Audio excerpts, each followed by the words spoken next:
Office से। इस नारे पे तमाम लोग आए। एक वोट पकड़ाया गया,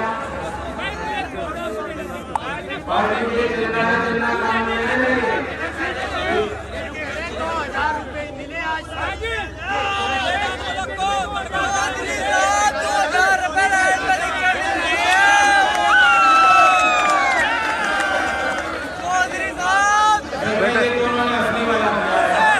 बेटा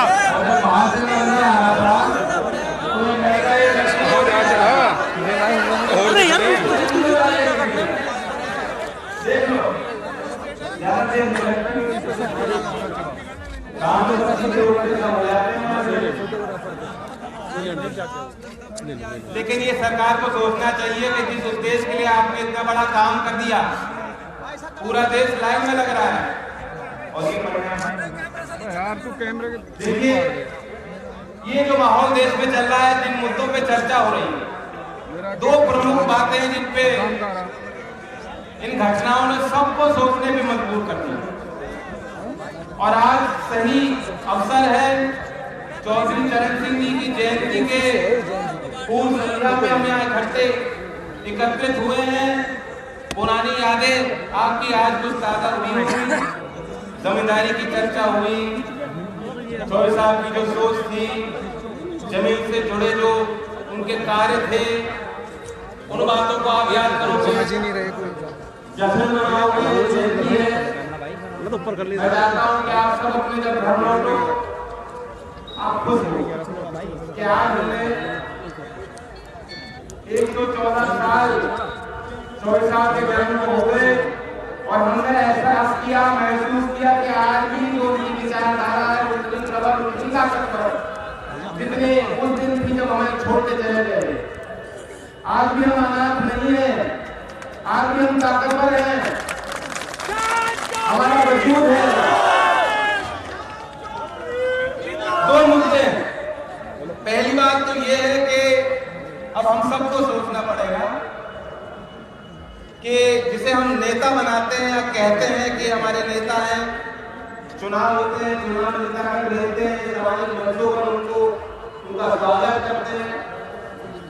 उस नेता में क्या खूबियां होनी चाहिए, नेता का चरित्र क्या होना चाहिए, शायद जो आदर्श हमारे लिए हमारे पूर्वज स्थापित कर गए, चौधरी साहब ने किया,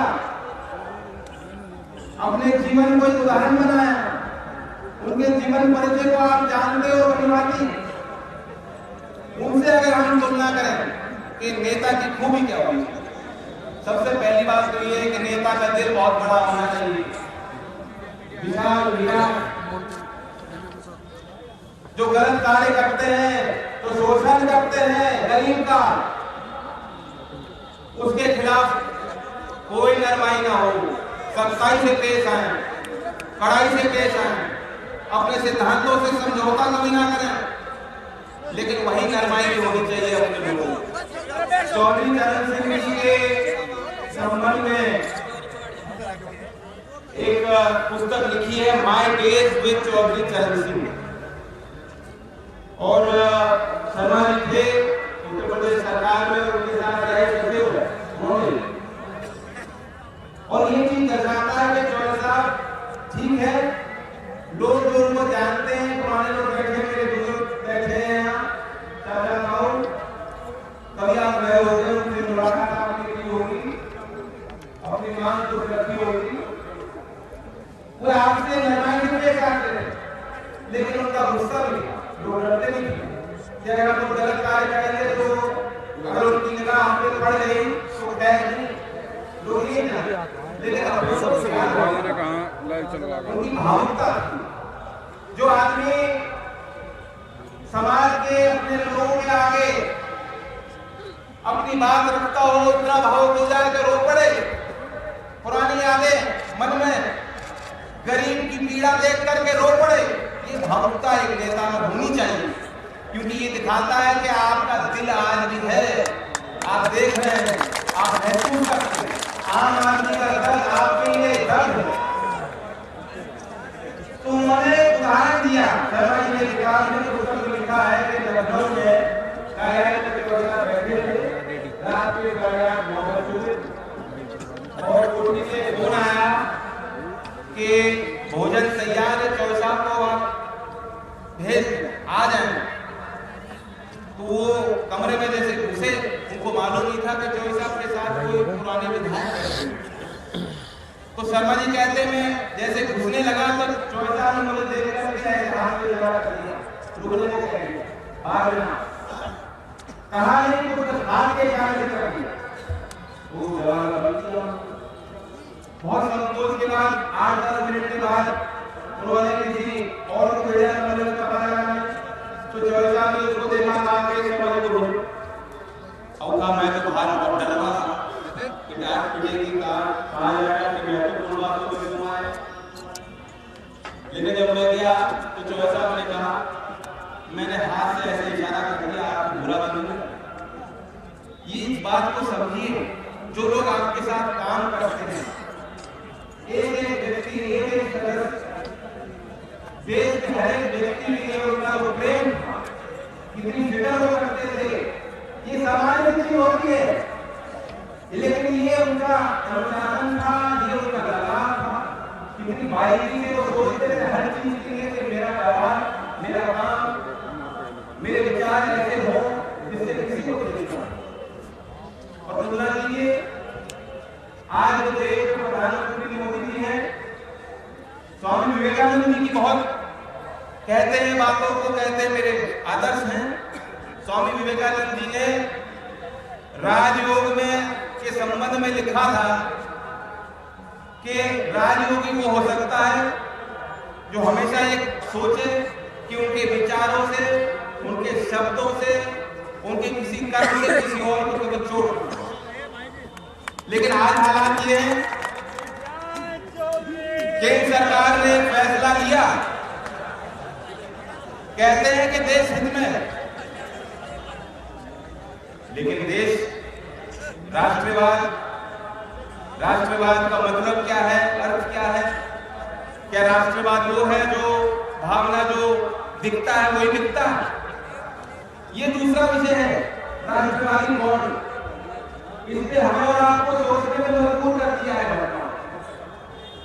एक तरफ वो किसान जो अपने बच्चे को कितने सीमा पे भेज रखा है, गाँव का हमारा है, सब कुछ नौकरावर करने के लिए हम तैयार करते हैं, मेहनत करते हैं, खून पसीना दिया है आप लोगों ने। क्या वे राष्ट्रवादी है? क्या वे राष्ट्रवादी नहीं है? और दूसरी तरफ आप देखिए, कुछ लोग ऐसे हैं जो राष्ट्रवाद को बेचने को तैयार है। शरद पवार जी बैठे, एक पार्टी है शिवसेना, उसकी एक छोटी बहन है MNS। राज ठाकरे ने यहां तक कह दिया, उन्होंने राष्ट्रवाद को बेच डाला, आप 5 करोड़ दे दीजिए अपनी फिल्म चलाएंगे। और अपनी उस छोटी सोच में भारतीय सेना को नीट करने की कोशिश की। मैं सराहना करता हूं कि तुरंत भारतीय सेना ने जवाब दे दिया कि फोटो लेते हमें नहीं चाहिए। लेकिन ये सोच आप सिनेमा में खड़े होंगे, आप अगर बैंक की लाइन में खड़े होंगे, कतार में खड़े होंगे, तब आप राष्ट्रवादी, आप राष्ट्रवादी आपको साबित करना। एक MP है, साहब जी के बेटे हैं, मैं कई बार मीडिया से मुलाकात हुई, राम जी मैं सबसे बात से हैं, वो ज्यादा में बोलते नहीं, चुप से रहे। अब उन्होंने इतना आपत्तिजनक बयान दे दिया, पढ़ा तो है आपने? पढ़ा? उस बात को मैं नहीं दोहरा सकता, मेरे संस्कार मुझे रोकते हैं। मैं इन बातों को दोहराने की कोई आवश्यकता नहीं, इन चीजों को भूल जाएंगे। लेकिन ये दर्शाता, मैं पूछना चाहता हूं, जिस चीज को नोटबंदी को लागू करने में 100 से ज्यादा लोग मर जाए, मुजफ्फरनगर की 3 घटनाएं हैं जो अखबारों में आई। एक किसान थे, बेटी की शादी में जाने पैसे लेके आ गए, तो कहां गई हमारी मानवता? कितने क्रूर हो गए हम लोग। हमने अपना लक्ष्य तय कर लिया, चुनाव जीतना बस, और सबको दांव पे लगाने के लिए तैयार। जो विरोध करेगा वो राष्ट्रद्रोह है? नहीं, सहनशीलता होनी चाहिए नेताओं में। विरोध के स्वर उठते हैं, उनको सोचो, उनको क्यों उठना है, क्या कारण है, क्या करना है, इस पर सरकार को सोचना चाहिए। अब मैं नहीं कह रहा, लोग कहना शुरू कर रहे, मीडिया में चर्चाएं हो रही हैं। कल बैंक के कर्मचारी दिल्ली में, मुंबई में काले झंडे लेके बैठे थे, विरोध कर रहे थे कि हमारा काम नहीं है। सरकार ने तो कह दिया कि जो 5,000 से ज्यादा जमा करने आएगा उसकी जांच पड़ताल करो। और 2 अधिकारी बैठे, एक तो दो ये क्या है? मुझे याद है प्रधानमंत्री जी का दिल्ली में आया था, बोर्डिंग अभी भी लगे हुए हैं, पेट्रोल पंप भी लगे हैं, बस भी कैसे लगे, आपने देखे हो? कहा गया है एक प्रधानमंत्री जी की फोटो है और एक व्यक्ति है गरीब, और उसके ओर से कहा गया है कि मुझे कोई जल्दी है, 3 दिसंबर तक आराम से अपना पैसा, अपनी पूंजी, मेहनत की कमाई में अपने बैंक में डालिए और 2.5 लाख तक डालिए बेफिक्र होकर। फिर एकदम सरकार जागी कि नहीं नहीं ये नहीं हो सकता। प्रधानमंत्री जी ने 8 नवंबर को कहा था क्या 25 नवंबर में आरबीआई जो सीमा है नोट बदलने की उसको बढ़ा दे। 25 नवंबर में आरबीआई ने कह दिया आप नहीं बढ़ाएंगे, अब नोट नहीं बदलेगा तो क्या चलेगा? एक दिन कुछ कहते हैं, दूसरे दिन कुछ और 60 नियम बना दिए। अब आरबीआई कहेंगे 5,000 से ज्यादा जमा कर सकते हैं, कोई दिक्कत नहीं। पहले कह रहे थे नहीं मतलब 14 लाख करोड़ आ चुके हैं, कह रहे थे कि बहुत काला धन मिल जाएगा और देश का गरीब ये सोच रहा था कि अमीर और गरीब के बीच में फासला दूर कमी हो जाएगी, समानता, सामाजिक समरसता, ये बातें इसको नहीं लगती। लेकिन जरा गौर कीजिए, जब ये फैसला बनाया गया तुरंत विजय माल्या ने ट्वीट किया, बहुत बढ़िया फैसला, बहुत अच्छे। और हमारी और अडानी जैसे बड़े उद्योगपति पूंजीपति सबने इसको में कह दिया बहुत बढ़िया काम है, बेहतरीन, भ्रष्टाचार का खात्मा होगा, काला धन मिलेगा। आप सोचिए, तो आपके हैं जो लोग लाइन में खड़े होते हैं, बड़े-बड़े पूंजीपति सब स्वागत कर रहे हो, विजय माल्या के फैसले का स्वागत कर रहे हो, क्या वो भ्रष्टाचार नहीं किया उन्होंने?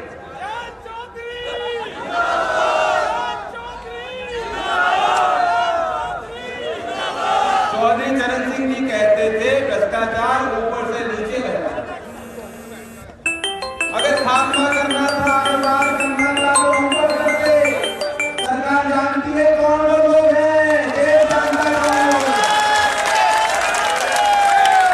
कॉर्पोरेट घराने हैं जिन्होंने 5.73 लाख करोड़ कर बैंक से ले रखा है और एनपीए और ट्रेड एसेट को जोड़ करके 12-13 लाख करोड़ धन, आपका पैसा बैंकों में ऋण ले रखा है लोगों को, बड़ी कंपनियों को, पूंजीपतियों को, उनका वापस करने का, लौटाने का कोई इरादा नहीं। इसलिए ये फैसला लिया गया। बैंकों की हालत खस्ता थी, बैलेंस शीट बननी नहीं थी, कहां से पैसा आता, सरकार को देना पड़ता। सरकार ने कहा जनता है, कोई जनता जनार्दन होती है, जनता भली भी बहुत होती है। तो ये सारा एक षड्यंत्र बनाया गया है। कहा गया था कि बहुत पैसा बाहर रह जाएगा, गंगा में बहा देंगे, नालों में पैसा पाया जाएगा, जला देंगे अपने नकली, जाली, खराब नोट, काला धन जला देंगे।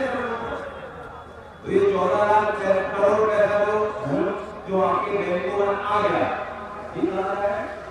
क्यों है? आपके नकली की नहीं करती।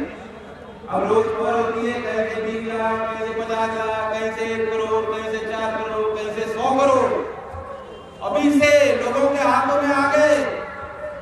कैसे आए? क्या सरकार को मालूम नहीं? और आप देखिए क्या षड्यंत्र बन रहा है। बताया जा रहा है कि देश को सिर्फ एक आदमी चला, सामूहिक फैसले नहीं होते। हम तो पंचायती मिजाज के लोग हैं कि नहीं?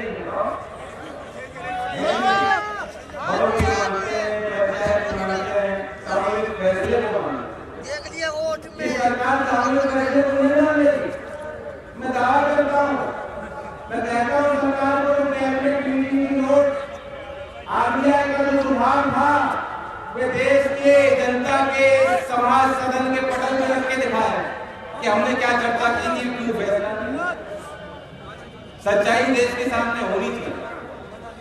और इस सबसे एक और बड़ा पहलू था, 8 नवंबर के बाद इस सरकार ने 60,000 करोड़ 63 डिफॉल्टर का माफ कर दिया, एनपीए से भी बाहर कर दिया। आज आम आदमी ये सोच रहा कहने लगा ये पैसा मेरा था, इसमें कोई काला सफेद नहीं होगा, मेरी मेहनत की कमाई।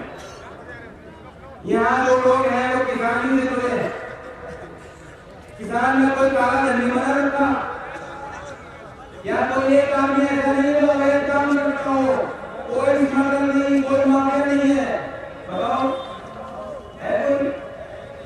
सभी मामला और जीवन भर की कमाई। अब ये सवाल उठा है कि जो आपने पैसा बैंकों में जमा किया, हम नहीं चाहते कि ये पैसा जो है पिछले दरवाजे से सीधा निकल जाए और फिर दोबारा जिस तरह से 12-13 लाख करोड़ ऋण आज को ये बैंक वापस देने की स्थिति में है, दोबारा जो ये स्थिति बन जाए। हम नहीं चाहते अदानी और अंबानी और बड़े लोगों के बड़े घरानों को ऋण मिल जाए, उनका लोन माफ। हमारी एक मांग है, कैसे कैसे करके आपने बुआई की है, उधार लेकर के खाद और यूरिया का इंतजाम कहाँ से किया है, बीज का इंतजाम कैसे किया है, और जिनकी फसल तैयार खड़ी थी क्या कर रहे हैं? 50 किलो गाजर 4 रुपए में, साहिबाबाद मंडी में 30 किलो गोभी 5 रुपए में। जो छोटे किसान हैं, जो सब्जी की करते हैं, खेती फूल की करते हैं, खेती क्या कर रहे हैं? गन्ने की क्या स्थिति है? प्रधानमंत्री से बोलते आए कानपुर में, कह रहे कि मैंने सारा कर दिया। क्या पिछले साल का सारा पेमेंट चलने के किसानों को हुआ है? मैं थोड़ी देर में बात कर रहा हूँ। ये बातें कोई उठाता नहीं है, मैं चाहता हूँ कि इसकी मीडिया रहती है। प्रधानमंत्री आज से कहे, कुशीनगर से कह चुके, सहारनपुर में आके कहा, कानपुर में कहा कि हमने गन्ने के किसानों का हजारों करोड़ बताया था और हमने बागडोर संभाली और सारा पैसा जो है किसानों को दिया। और यहाँ तक कि उन्होंने ये भी कहा कि हमने जो पैकेज दिया है वो सीधा किसानों के खातों में देने का हमने प्रयास किया, सीधा किसानों के खातों में बताया। बताओ,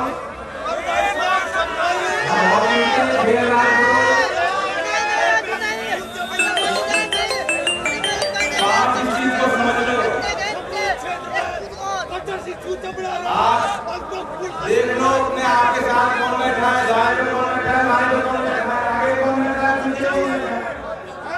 अपने पड़ोस में देख लो, अपने गांव में देख लो, क्या हालत है किसान की। जो मजदूरी करता था उसकी मजदूरी छिन गई। गांव के छोटे बड़े काम जो थे, छोटे व्यापारी जो आते ईंट के भट्टे, तमाम ऐसे काम ठप हो गए, दुकान हो गई। प्रधानमंत्री जी ने कहा था कि मैं हर साल करोड़ों नौजवानों को रोजगार दूंगा। उठो नौजवानों, मांगो अपना हक। कह दो सरकार को हमें रोजगार देने वाले थे, कहां वाले लोग जो नौकरियां थी वे छीन ली। हमारी मांग है कि ये जो देश के संसाधन है उसमें पहला अधिकार देश के किसानों का और देश का नौजवानों को बनता है।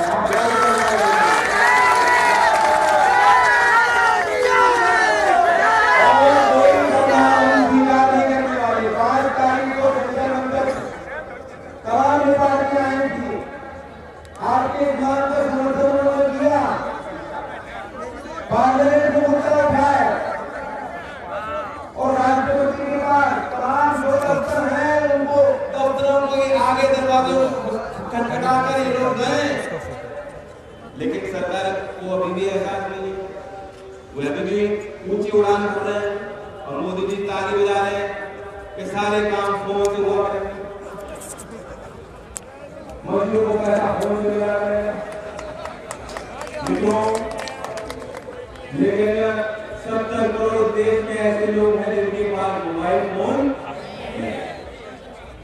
26% की महिलाएं हमारे देश में हैं जिनके खुद के बैंक का खाता है।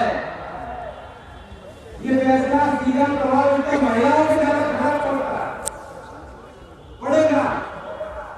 लेकिन हम हवाई बात बीरबल की खिचड़ी मैंने बचपन में सुना था। ये बात है कि सर्दी का मौसम है, घर में शादी हो रही है, आप गए दर्जी के पास एक अच्छा सूट सिलना है, उसने कपड़ा इतना छोटा काट दिया कि आप दोबारा जो है जब आप लेने गए तो आपको निक्कर की खूबी सुना रहा है कि निक्कर ले लो, निक्कर ज्यादा बड़ी लगेगी, बारात में नाचते हुए अच्छे लगे। यही बात हो रही है। सरकार ने पहले कहा हमने फैसला लिया आतंकवाद के खिलाफ किया, भ्रष्टाचार के खिलाफ किया, काले धन के खिलाफ किया, नकली नोटों के खिलाफ किया। अब digital India, less cash, cashless, अब कह रहे लॉटरी ले लो। सरकार के हर फैसले के पीछे अध्ययन होना है। चौधरी चरण सिंह जी अपने भाषणों में आप लोगों को समझाया करते थे, आम आदमी को अर्थव्यवस्था के बारे में पूरी जानकारी दिया करते थे। उस समय अखबार में जानकारी, आजकल तो गूगल बाबा चलते हैं, नॉर्मल चला देते हैं, कोई भी जानकारी चाहिए तुरंत फटाक से हाथ में उठ के मिला।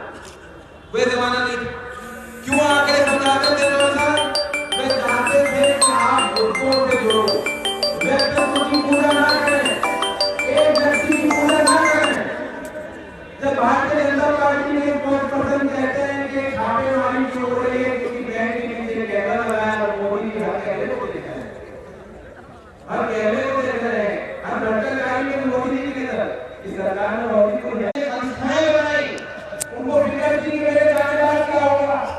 नवाब ग्रामीण विकास मंत्रालय ने 2000 में स्थापना की। इन संस्थाओं के माध्यम से लोकतंत्र मजबूत होगा, उसकी जड़ें मजबूत होंगी, सिंचित रहेंगी और मेरे मजलूमों को, मेरे गरीब दबाने वाले बहुत हैं, शोषण करने वाले बहुत हैं, उनका सामना करने के लिए मेरे देश के लोग समर्पित हैं। ये 24 चरण की बात है। व्यक्ति पूजा को छोड़ने में नौजवानों को कहना चाहता हूँ, चुनाव आएंगे, चुनाव जाएंगे, उसकी फिक्र ना करें। इसलिए चुनाव हो गया, अब हमें आगे की ओर देखना है, आपको समझदार होना चाहिए। बहुत बड़ा प्रोपोगेंडा है, तरह तरह की बातें होती हैं, बात चलाई जाती है, जैसे बहन जी को छुट्टियां जाता है, पता नहीं क्या होगा। आगे लाने वाले लोग कह रहे हैं, तो परवेज जी कह रहे हैं, नहीं, अगर आपके अंदर देश प्रेम है तो देश के हर एक व्यक्ति, हर एक नागरिक, गरीब हो, अमीर हो, किसी जाति धर्म से हो, आप उससे प्यार करना चाहिए। प्रधानमंत्री जी मैं कहता हूँ अगर आपके देश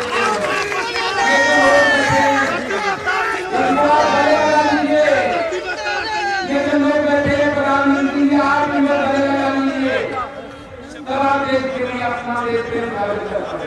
किसान भी इनको चाहिए, क्या किया? एक बार में कितना हो नारा लेते हैं, अपनी बात समाप्त करूंगा। हमारी मांग क्या है? 2, एक तो गेहूं पे आयात शुल्क उन्होंने घटा दिया। इसी समय पिछले वर्ष 25% का शुल्क ताकि बड़ी कंपनियों को, कार्य जैसी कंपनियों को लाभ मिले। आने वाले समय में फरवरी में, मार्च में अगर लाखों टन सस्ता गेहूं बाहर से आएगा, क्या किसान को भाव मिल सकता है? उसका विरोध करते हैं। और दूसरी बात जो बड़ी बात है कि किसान का कर्ज माफ होना चाहिए। किसान का कर्ज, किसान का कर्ज सीधे बात है, माफ करो। किसान का कर्ज